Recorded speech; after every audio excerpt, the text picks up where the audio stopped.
ကဲဟယုတ်ဒီမှာ Venezuela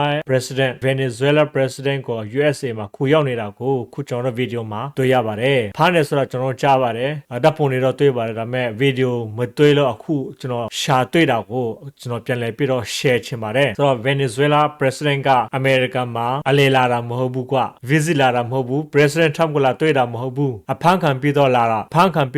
ဖြစ်ပါတယ်ဒီတစ်ခါတော့ Venezuela president ကတော့ president Trump ကို business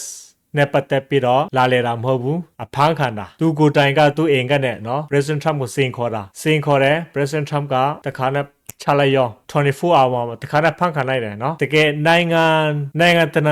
ရဲ့ခေါင်းဆောင်ဆိုတာကသူ့ရဲ့အချမ်းအရာသူ့ရဲ့စစ်သားတွေက security တွေကဝိုင်းရနေတာကိုဘလို့ပုံစံမျိုးနဲ့ twin ဖောက်ပြီးတော့သူ့ကိုဖမ်းနေတယ်ဆိုတာအရန်ကိုလည်းစိတ်ဝင်စားစရာကောင်းတယ်အောက်ဆရာလည်းကောင်းတယ်နော်ဒီမှာတကယ်ရောက်လာတာကိုကျွန်တော်တို့တွေ့ရပါတယ်ကဲဗီဒီယိုမှာကြည့်အောင်နော်ဒီဟာကတကယ်ရောက်လာတာ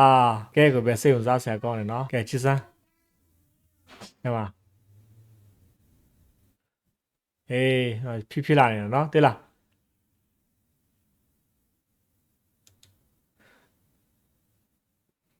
သူကမဒူရိုသူနာမည်ဟုတ်တယ်နော် president ဖြစ်တယ်လေသူနိုင်ငံမှာတော့တကယ် president ပေါ့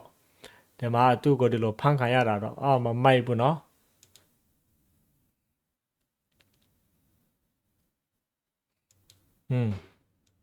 အဲ့ဒါသူ့ရဲ့ဗီဒီယိုလေးပေါ့နော်ဟုတ်ပါ